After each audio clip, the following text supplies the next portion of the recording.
whatever. Yeah.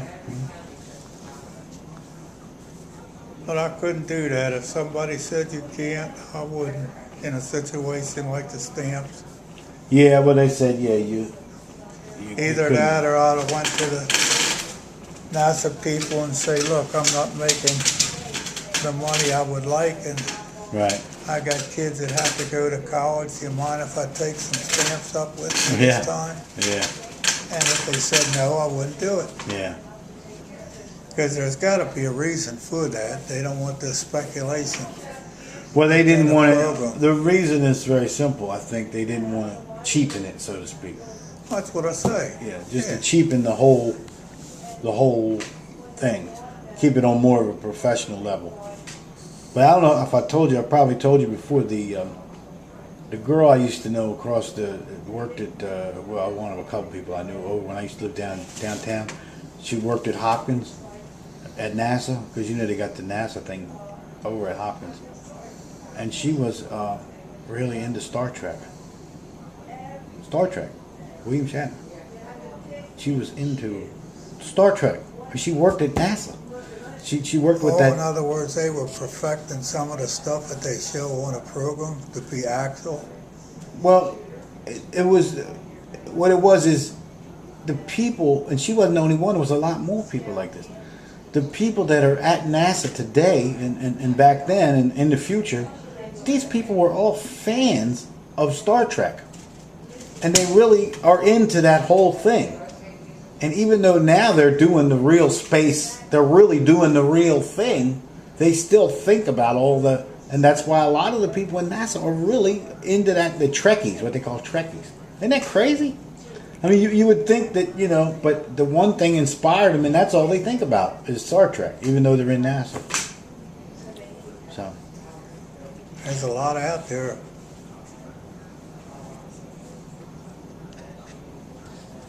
yeah, I'll tell you. I watch some of those history shows. Yeah, that cable's nice, isn't it? You get anything you want. You got the National Geographic, don't you? You don't have National Geographic? I'm talking about the channel. Well, that's a good channel. You don't have that channel? Well, you got a lot of good channels. Yeah, you got the History Channel. Yeah. There's another channel, Bio Channel. Well, I can't watch it because it's just I can't watch it. I don't know if you saw it. It's called I Survived.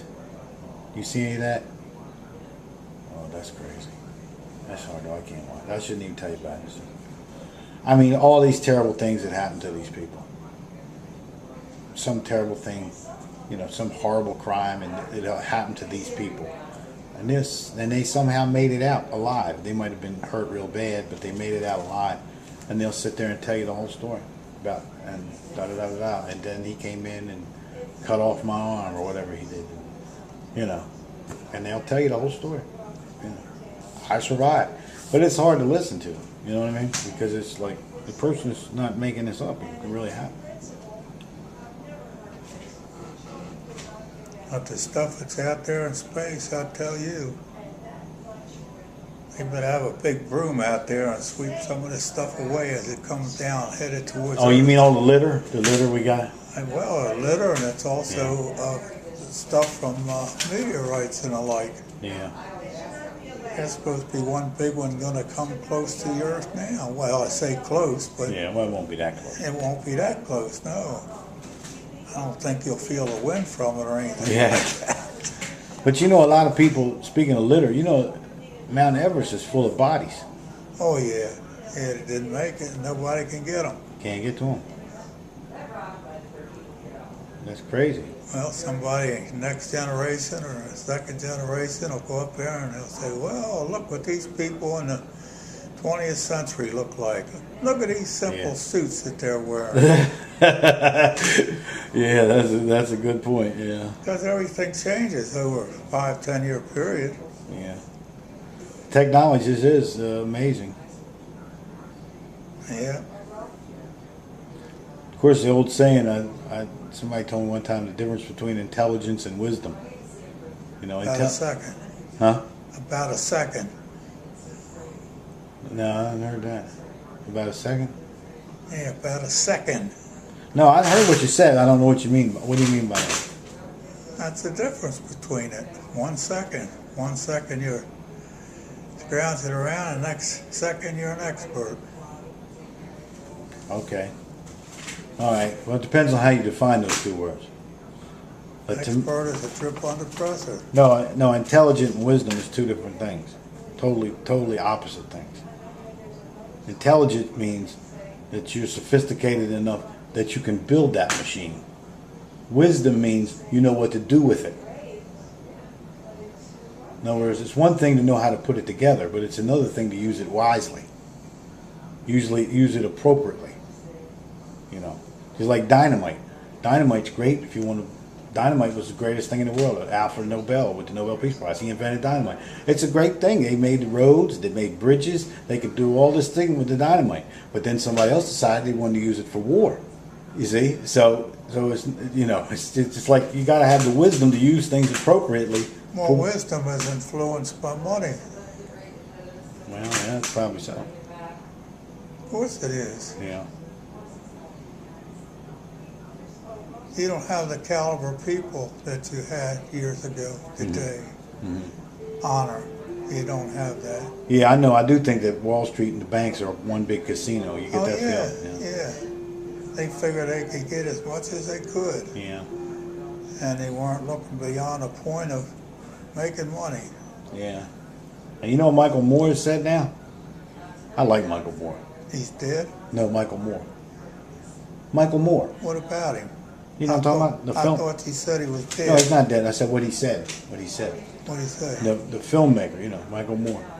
He said that basically our government has decided that big business should run the country, because the government, even the Democrats now, have sold out to big business. So the whole country is being run by big business because they own all the politicians, not just the Republicans like they did for all these years. Well, they're turning it over to socialism. I don't know if it's socialism. No, it's not socialism. These companies are running the show, but that's only, you know, just like Obama apologizing to BP every 10 minutes, and that what you call him, that Thad Cochran or Thad Allen or whatever the hell his name is. Tad. Huh? Tad. Tad? T-A-D. Tad. It's Tad. It's not Thad. No. Well, either one it is. Okay, Tad Allen. Tad Allen. He's apologizing. You know, the BP is doing a great job, and so on and so on. BP's not doing a great job, not for 1 second. But to him, they're doing a great job. And you know, you know, and we don't have to make sure. You know, they tell us 5,000 gallons a day. Okay, well that's what they said. That's what we got. We're not going to force them to tell us. And then the media, when the media would go down to cover it, BP would say, you can't come here, you can't be here, you can't cover this, you can't film this. Now how in the hell is BP going to tell you, yeah, you can't come on their oil rig maybe? How are they going to tell you can't walk on that shore and film that oil? That's not, they don't own that shore. But the government was helping enforce it. Our U.S. government was helping enforce BP's idea that we can't have these films. So I'm pretty upset with Obama and the whole mess. But again, well, John, I said from the beginning, Obama is a Muslim. Oh, come on, Dad. And he's working from within. A Muslim? Dad, you've been watching Fox News too long. He is a Muslim. He's not a Muslim. What is he? He's a Christian. He's a Muslim first. Dad, he walks both sides of the He's street. not a Muslim. Right, where was he born at? Huh? Where was he born? Hawaii. Oh, that's supposedly. Good. Oh, look. They don't have his birth certificate. They do have his birth certificate. Who does? They've had it all along. Who's got it? The hospital. They've proved it. Well, why don't they put it out on television? I've never seen it. Dad, I've seen it. I've seen it. I don't know. They don't show it on Fox. I've seen copies of it. I've seen it, and I've seen the birth announcements from the paper from that week. You know, he's born on my birthday. Hey, Rob.